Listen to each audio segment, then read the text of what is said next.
there's always new companies coming out. There's new products. There's new things. There's people are always going to need packaging. People Hmm. don't need luxury goods. People always need packaging. There's always products that are going out there. And that's just the CBG space. I mean, there's the industrial side also. So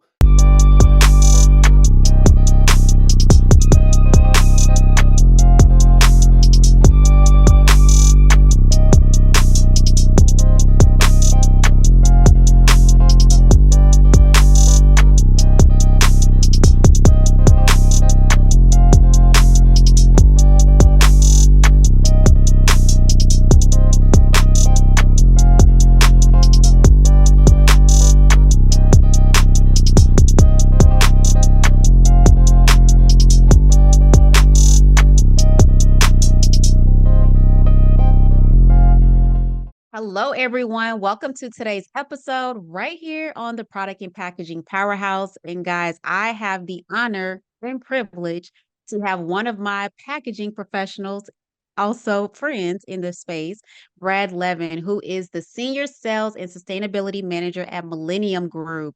And so, Brad, welcome to the show. thank you. And it's my privilege to be here with you. Thank you. And I'm excited about our conversation. I think you definitely will add a different perspective, of your role and of your insight in the packaging industry. So I want to go ahead and get right into it. Yep. And so, as we're getting started for today's episode, share a little bit about yourself, Brad, and how you stumbled into the packaging industry. Well, I kind of fell into it by need, I guess, a bunch of years ago. I Okay. started with a startup company right when the crisis of '08 hit, and I was recruiting in the area that got blamed for the meltdown. My wife is actually also a recruiter, but she does HR recruiting, so that's cost center. That dried up.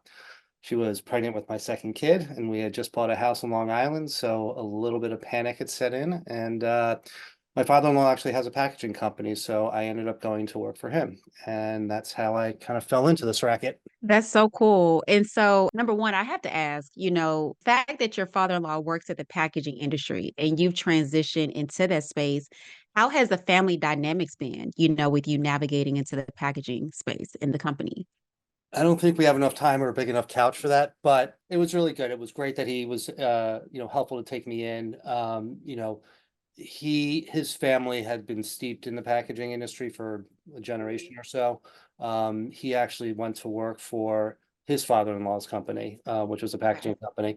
So it was great. I would say that a lot of the learning I had to do past the technical stuff Mhm. was all on me. So learning how to sell it, learning how to, and that was the hard part for me. It was kind of, shifting gears and pure salesperson, I guess.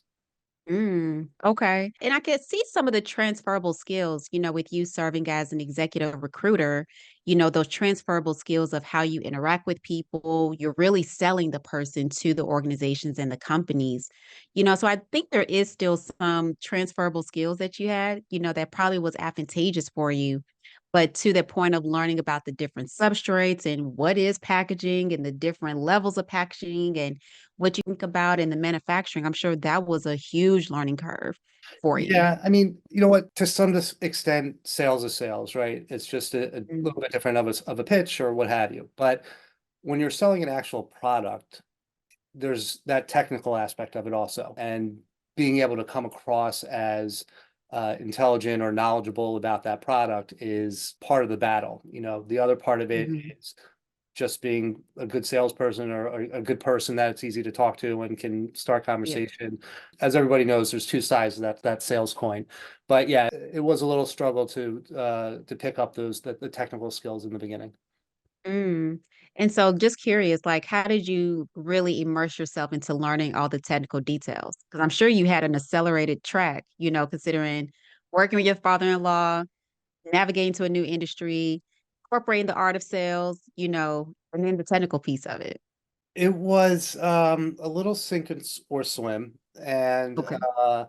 I spent a good amount of time in plants, learning from people inside plants, Mm. packaging plants. I actually left him after a couple years for 2 years to go work for an actual manufacturing company. Always with the intention of coming back, but I knew this family growing up, and the company's been clean packaging, and they did a great job of kind of educating me, mostly on the CPG side. So Mm, retail display okay. packaging. Oh, that's cool. And so you were able to see it from both sides of Yeah. the coin. Like you said, it's still incorporating the art of sales. And so a lot of children, and I should say children because we're beyond the child age, right? But a lot of us remember the '08 crisis and the recession, that was really impactful.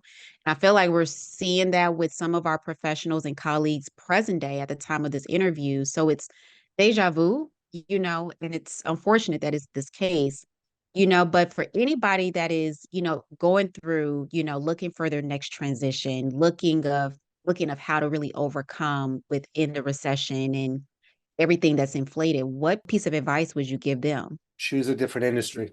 No, Mm, um, no. yeah. Listen, I mean, the industry is pretty oversaturated as is, but there's always new companies coming out. There's new products. There's new things. There's People are always going to need packaging. People Hmm. don't need luxury goods. People always need packaging. There's always products that are going out there. And that's just the CBG space. I mean, there's the industrial Mhm. side also. So I wouldn't get too discouraged. It's a hard industry to get your foot into just because it's such a vast thing, and finding that lane that you want to be in.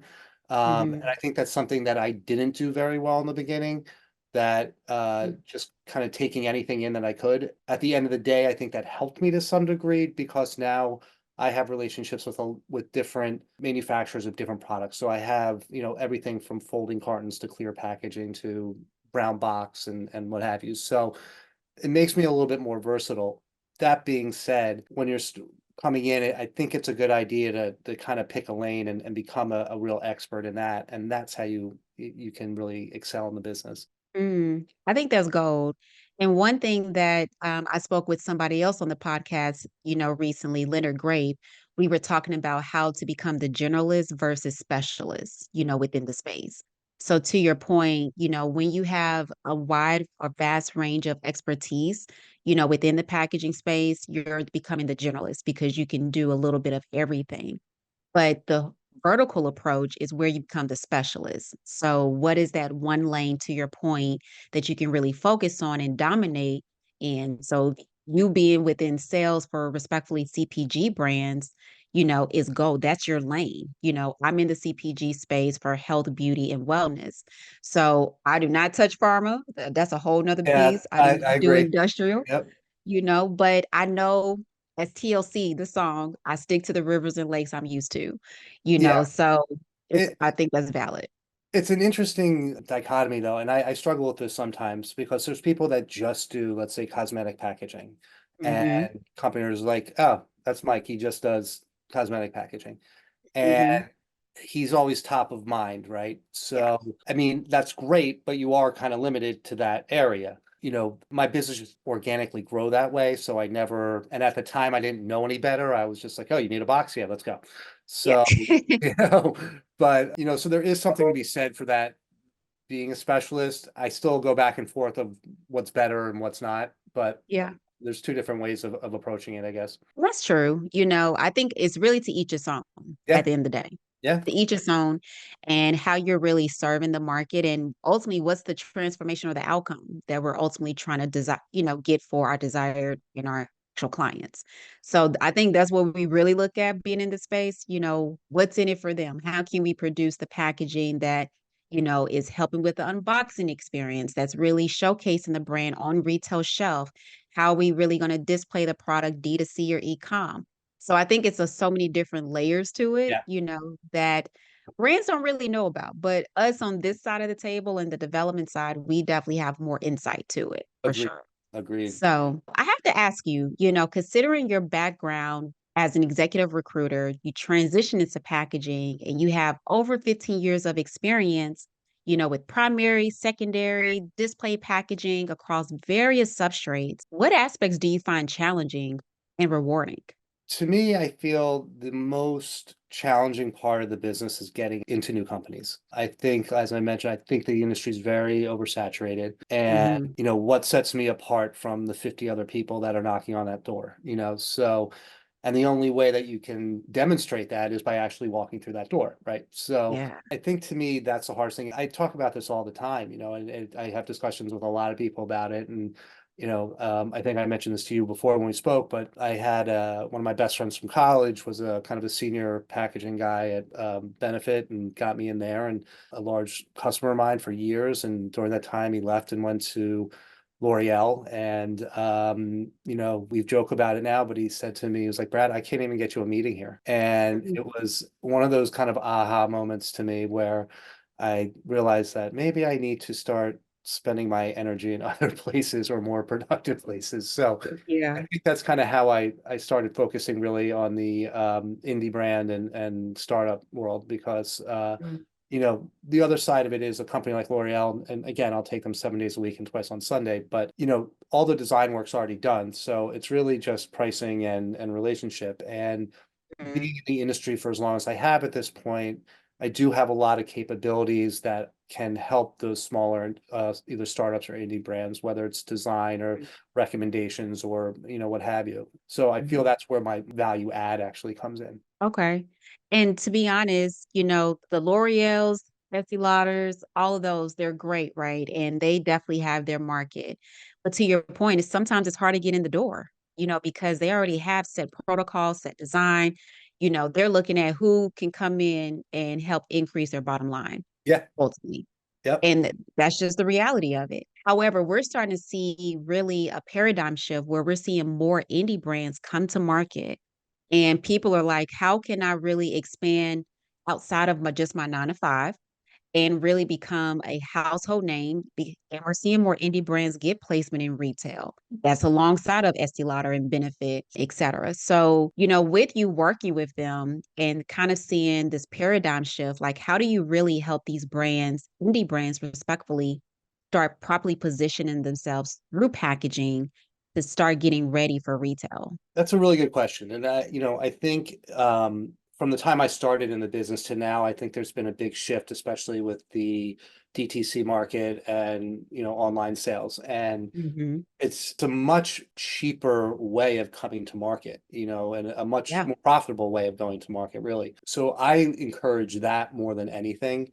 And as your brand grows, you'll get the opportunity when you're there to get into retail. You can do that.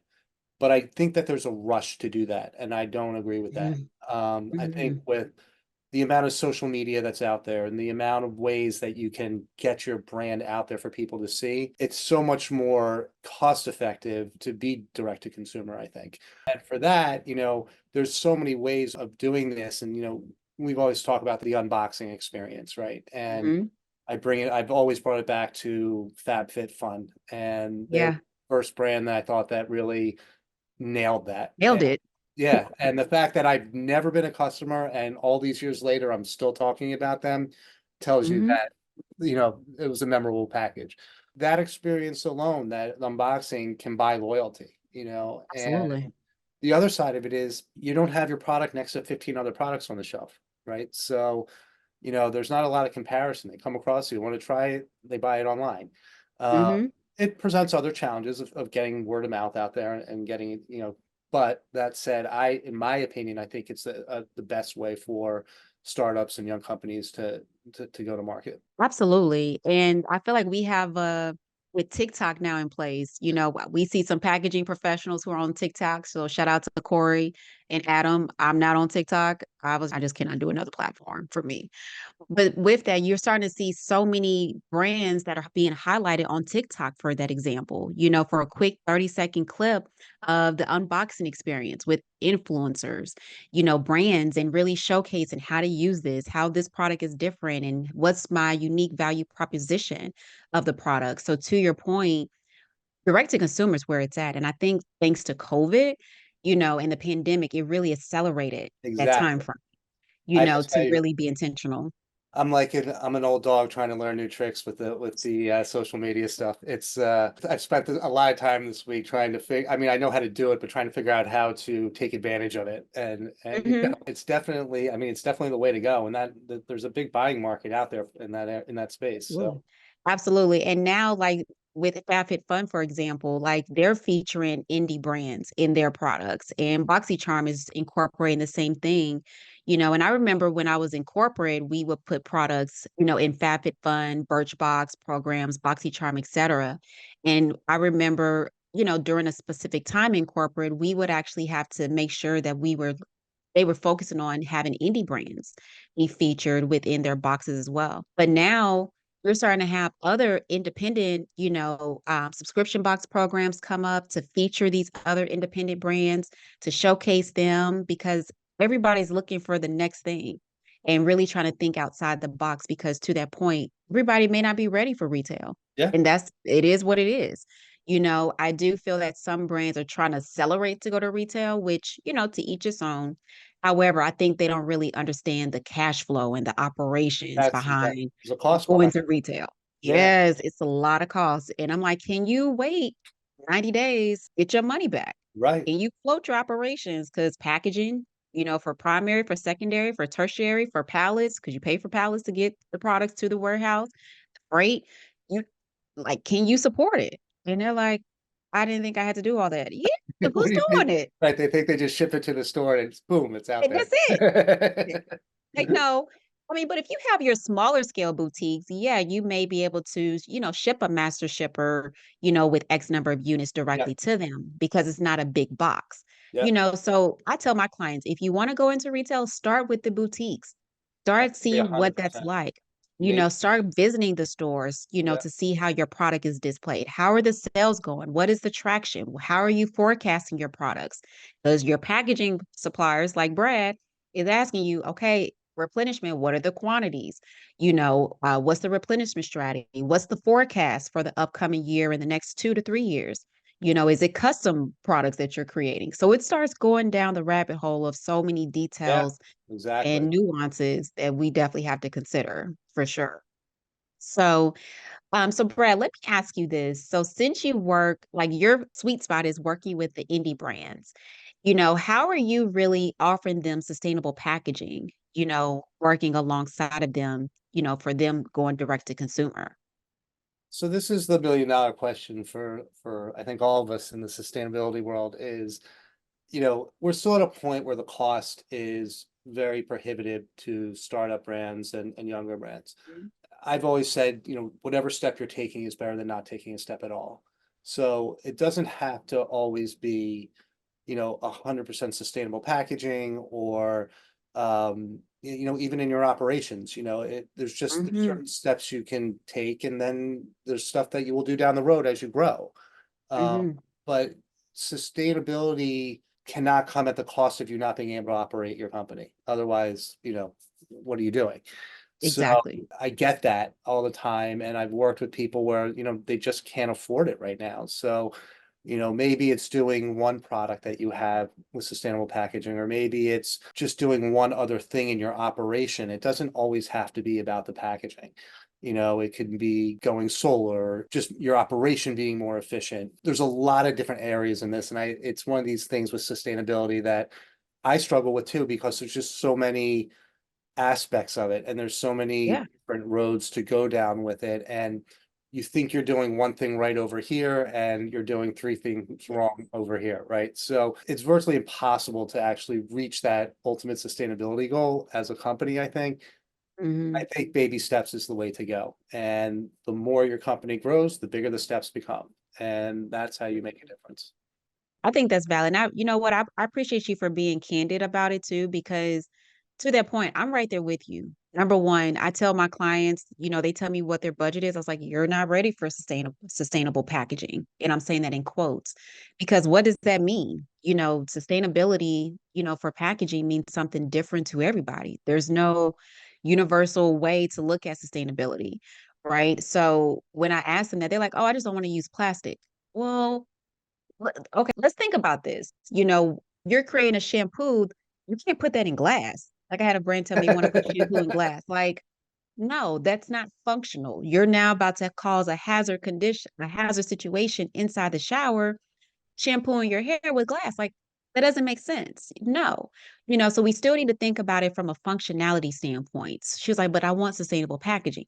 Yeah, but maybe you need to focus on sustainable operations. Yeah, Maybe look at the ingredients. type of sustainable products that you're using for creating the shampoo. Let's start there. Then, as the brand is expanding and the portfolio is expanding, if you have a hair oil, depending upon how you use it, maybe that can be in glass and maybe an amber color glass. It can be stock, to help with preventing the oil from oxidizing. So let's look at it more holistically and not just on one isolated situation Or try to to that. create a refillable product, That's it. so That's that's it. just less packaging, Uh, Exactly. yeah, I mean, I think, we've spoken about this, and I just don't, there's just no silver bullet here, there's It's not. not And the other thing is, regardless of what you use and what you make in terms of packaging, it doesn't matter at all if the end user isn't doing the right thing with it. And that part. you have to keep it simple for the consumer because life's too busy. I mean, I get it. I got two kids, I got a wife, we're all over the place, I don't have Mhm. time to put stuff in three different baskets, 3 different bands. yeah, so you Yeah. have to make it, not that we don't, but you understand what I'm saying. Mhm. You got to make it simple for the consumer, and maybe that means Absolutely. monomaterial or whatever that is, just so you don't have to separate it. But yeah, I think it's all with good intention, these products that are coming out. But if the Mhm. consumer either doesn't or can't do what they're supposed to do with it, what does it mean? What's exactly. And that's such a valid point, and people cringe when I say this, and you're saying what I say too, because how you all recycle in the state of New York and how we recycle here in the state of Georgia, 2 totally different ways of looking at it. To your point, you all have recycling bins. You may have to sort amongst 3 different bins. You're like, but I don't have the time. Whereas here in Georgia, just Metro Atlanta, we barely have recycling bins. You have to go and scour at different venues and stadiums to just find a recycling bin to recycle the aluminum cup that's now at the stadiums. And it's like, yeah, that's great for refills. Because I get to pay one flat price for a Coke at the stadiums, and refill it unlimited times. However, if I can't find a recyclable bin at the stadium for the aluminum can, then what's the point? If you go to the recycling centers here in Metro Atlanta, you can go on the line and they're like, why are you not recycling this? Because we don't have enough workforce to sit here and Right, take the label off of the bottles. We don't have time to sit here and take the caps off. I know Corey Connors mentioned about AI being incorporated within the MRFs, but where is he going to start at? I think he'll start in Washington or Oregon, California, maybe New York, but here in Georgia, in the right, right. No, you're 100% right. I mean, up here they started doing this. I noticed recently is they'll take the boxes, the paper boxes out of the recycling bins, leave them on Mhm, the curb, and then they'll come back and pick them up later, which I thought was a really good thing. I mean, I hate having them having to do extra work, but it makes it easy for the consumer. They just can put it in the bin and the mhm, recycling company will take care of it. mhm. So it's like Yeah. things like that help the process move. Absolutely. And if we don't have the right infrastructure universally, here in the US, then how are we really encouraging to utilize sustainable packaging if the infrastructure is not in place? That's Exactly. really my biggest thing. Like I'm all for it. It has to make sense at the end of the day, dollars and cents, right? Come down to dollar bills. However, if we don't have the infrastructure, then what are we doing?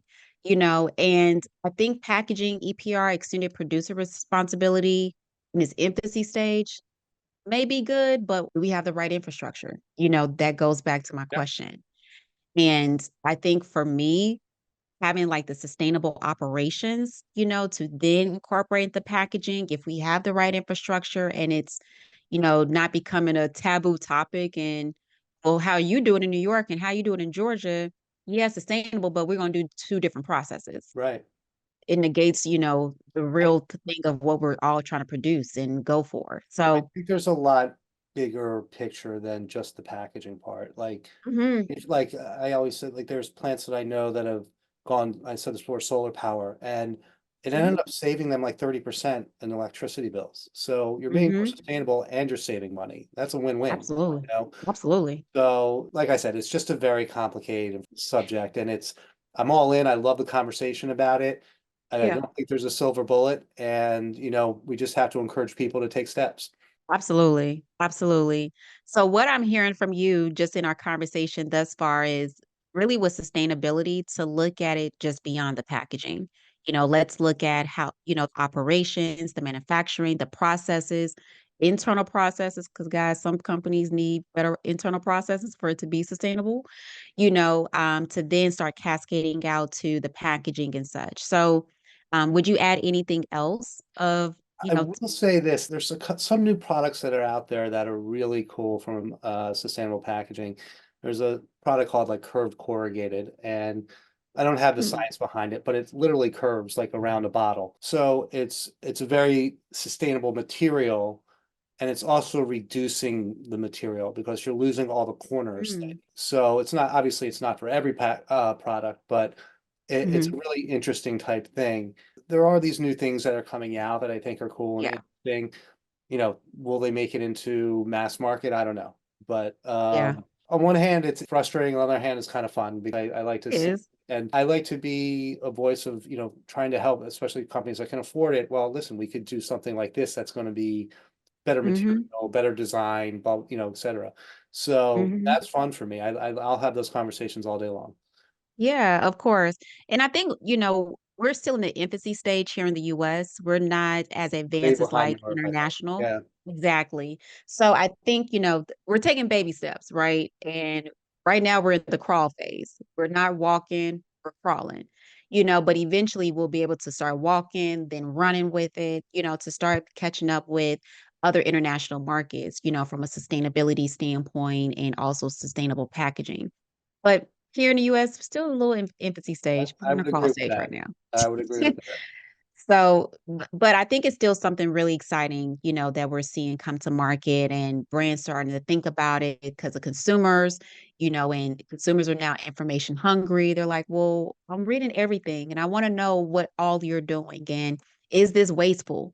So I think it is starting to have the good conversations for sure. Good progress. So Absolutely. And so, since we're talking about sustainability, I know you are a chairman at your alumni university, Lehigh University. So, share with us a little bit about what made you become engaged as the chairman, with the Sustainability Alliance. so first of all, Lehigh was probably one of the best things I've done in my life. I love school. Okay. My best friends are still from there. Oh, nice. And I noticed over the years that I'd kind of fallen off, not been very engaged in alumni stuff. And as I kind of fell into the sustainability world, I reached out to the school, or I did some research at the schools, what kind of stuff was going on there. And there was a committee that is the Lehigh Alumni Sustainability Alliance, and it was really just kind of fortunate timing. I'm Okay. sure there was more qualified people for this than me, but um, You're supposed to be right there. So, right.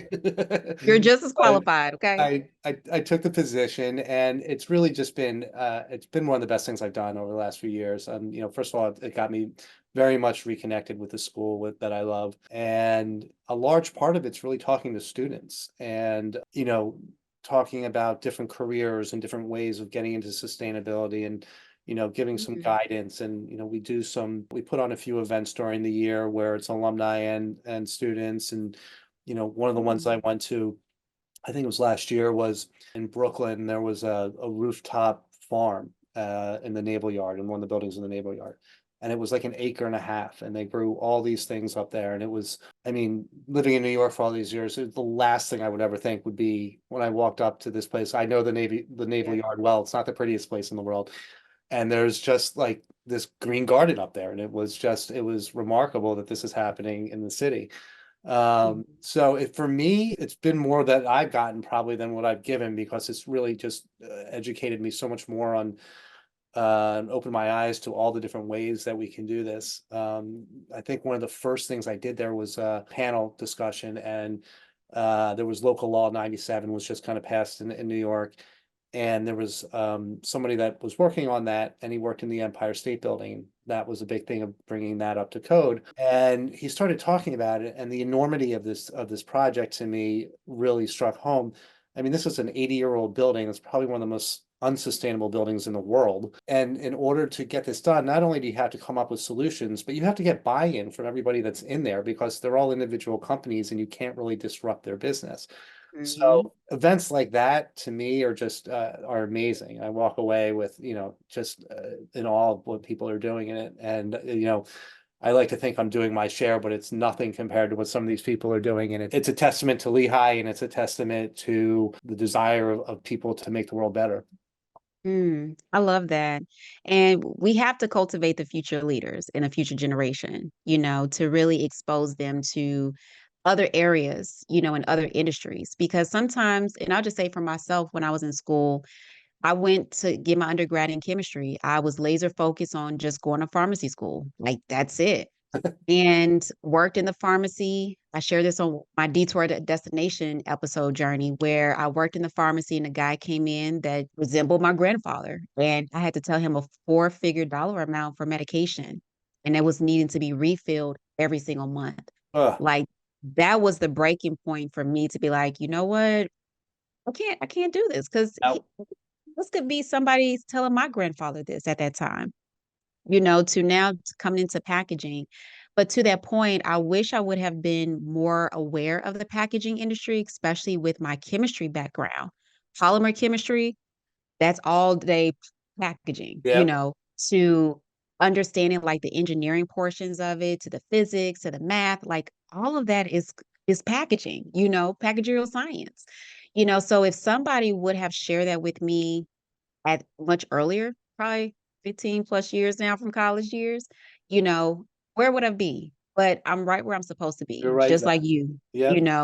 transitioning in But 2000 to the space. everybody feels that way. Like if you talk to anybody, nobody understands what goes into, like they just think a box is a box. And to some degree it is, but there's a lot of nuances to it, I guess. Absolutely. Absolutely.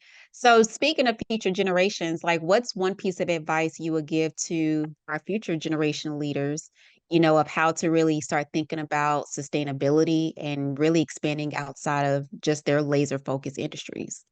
Yeah, I think you hit it right on the head. I mean, I think it's trying to take a more holistic approach to it.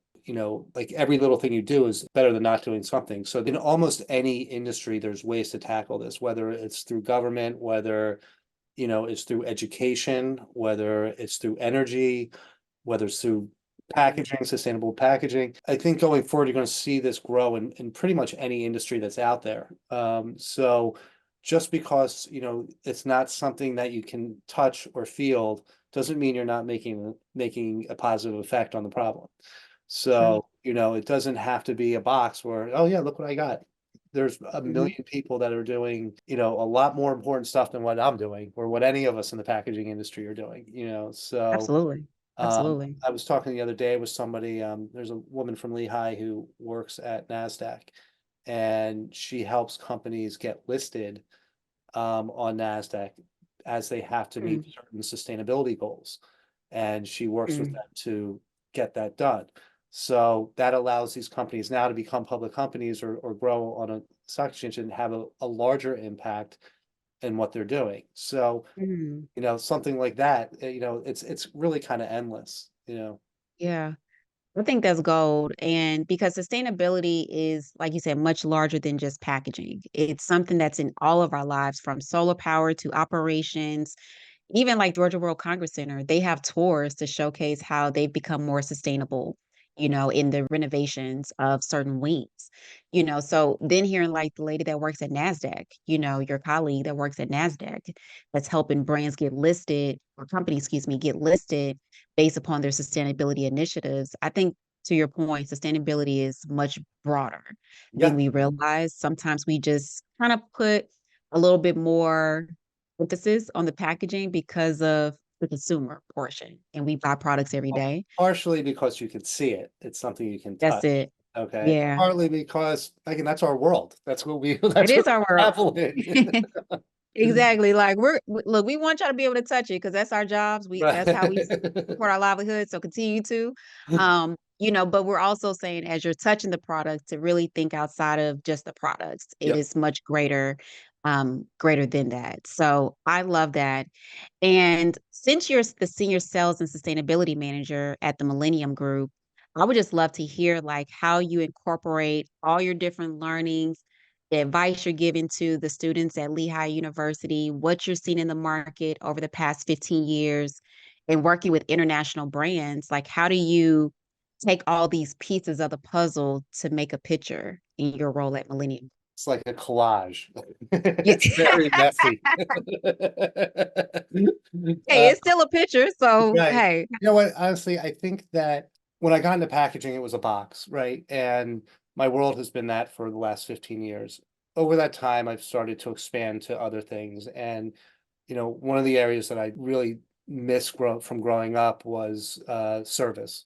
And I've gotten very involved with various different service charities and organizations over the last few years. And it's brought me a lot of satisfaction, but it's also just widened my world a bit. And as I've done that, I think it's making me better at what I do. I think that there were pieces that were missing. Like, I think that I was so single-mindedly focused on this one thing and not Mm, realizing, as with sustainability, that it's a much bigger thing than just your box, and being able to understand people and situations and the world a little bit different, I think makes you better at what you do. So my journey over the last few years has been trying to expand that world and become more self-aware and mindful about what's going on. I love that. And, we have to seek to understand from different perspectives, especially around the world. There's so much happening around the world, right? Even just in the US, there's so much happening. But globally, it's a lot of stuff happening in present day. So, how we do business in other countries to even what sustainability means there. Somebody told me, like in Africa, they was like, recycling is a luxury.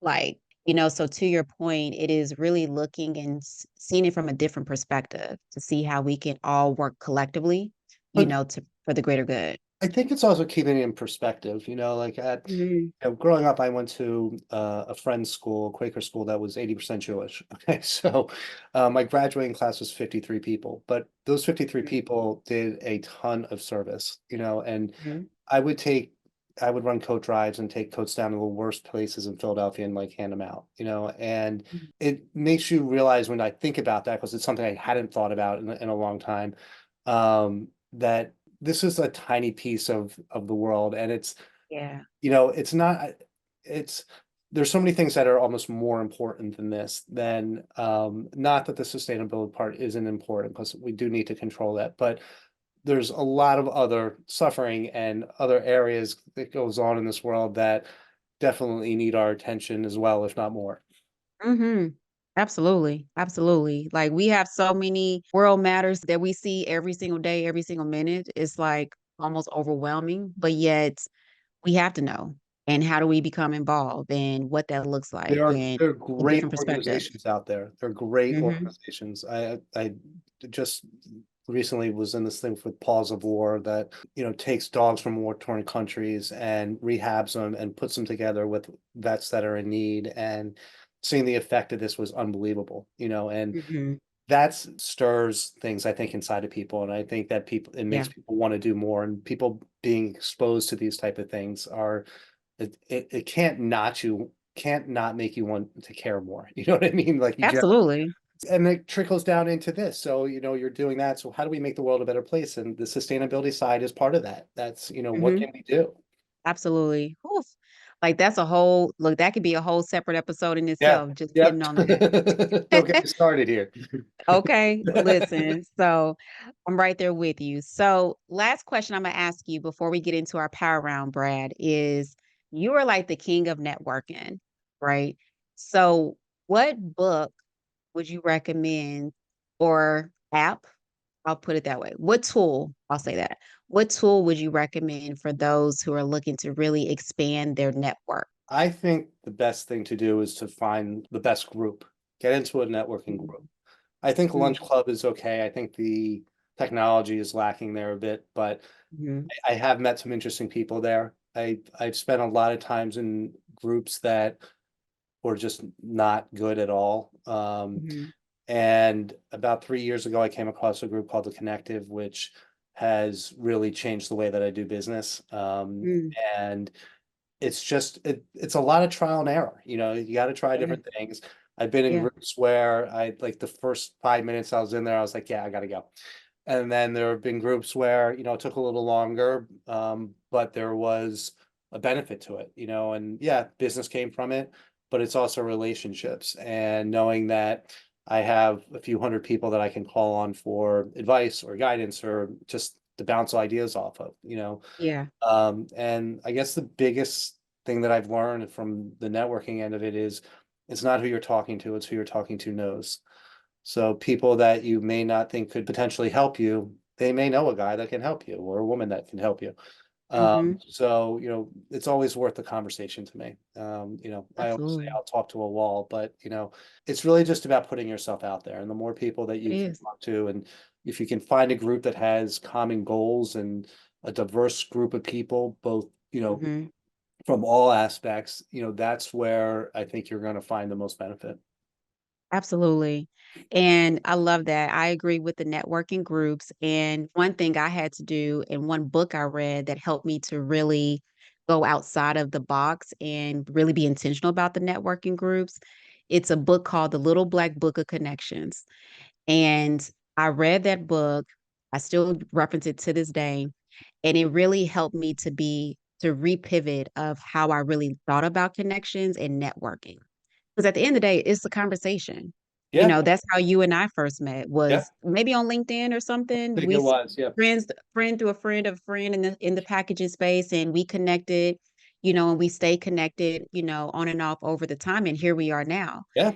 So that book really changed how I view networking and going to the group. So now I'm more intentional about going to the groups because of that one book. So if you don't have that in your toolkit, definitely add it. It is a really good book, quick read, but it's something tangible that I can keep in my purse, my book bag, or what have you, and reference, periodically. Try to reference it at least once a month, just as I'm creating more connections as It's well. it's a learned skill. Like, I mean, I've always Mhm. been told I'm a very outgoing person and, I'll talk to anybody, but it's not easy for me either. Like, I Yeah. don't love the cold thing. I mean, once I get past that first thing, I'm gold. But I don't love walking up to strangers and being like, "Hey," it's not like, even, Who does? I've worked a Yeah. ton of trade shows and that first like hello when people come to your booth or whatever, it's always like, Mhm. you know, um, Yeah, but you just have to get past that first 15 seconds and it then it is. becomes Yeah, natural. So it's a absolutely. skill. It's definitely something that needs to be practiced and the more you do it, the better you get and the more you'll reap from it. Absolutely. And people say all the time, they're like, Megan, you're so bubbly and upbeat. I'm like, oh my gosh, but if you only knew what was going on in personal life, Right. so even with that, at first I would take it personal when somebody, it would be like a drag to get like a hello, good afternoon. But now just gaining more wisdom and such, I'm like, I'm giving people grace because everybody's dealing with something, Yeah. regardless of the magnitude. And we're all doing our best. And sometimes being able to say hello may take a lot, just for us to muster up to say hello. So And it if goes y'all so far. It goes it so far. does. It does. And I tell people I'm not upbeat all the time. Most days I try to be. Well, most days I am. But some days I'm like, I don't have it in me. Like, Right. I don't have it It's in me. if So I'm not doing it, I mean, I could sit in my room and watch TV for 5 hours and not talk to a soul, exactly. But when I'm Exactly. out there doing it, like, you just Yeah. gotta just force yourself to kind of, and the more you do it, the more comfortable it is. It comes It becomes easier. second nature. It's, because Yeah. you are. Absolutely. So I would say for anybody that's listening to this show with me and Brad's conversation, if you need to get outside your comfort zone, come be a guest on the show. It's a great way for you to come meet me in person and also be able to connect with like-minded professionals like Brad and other guests that have been on the podcast as well, because your net worth is based upon your network. Okay. So we want to make sure that we're help cultivating and keeping it within, our industry and helping to support you all as well in your endeavors. So definitely appreciate you, Brad, for sharing your insight and input. And as we're wrapping up this bad boy episode, I want to get into our power round. Let's do So, it. guys, our power round is a 60-second lightning speed round where we ask our powerhouse guests about some of their favorites. And so, this was actually really fun to learn about you, Brad. So, I'm going to put 60 seconds on the clock and see how we can keep you on your toes. So, you ready? Ready. Let's do it. Okay, so I hear that you are a music buff. So you have attended over 100 concerts. Which would be your top five experiences? Going backstage at the Allman Brothers at the Beacon in New York, which is my favorite venue of all time. What else? Front row at the Beacon for both the Almonds and the Black Rose.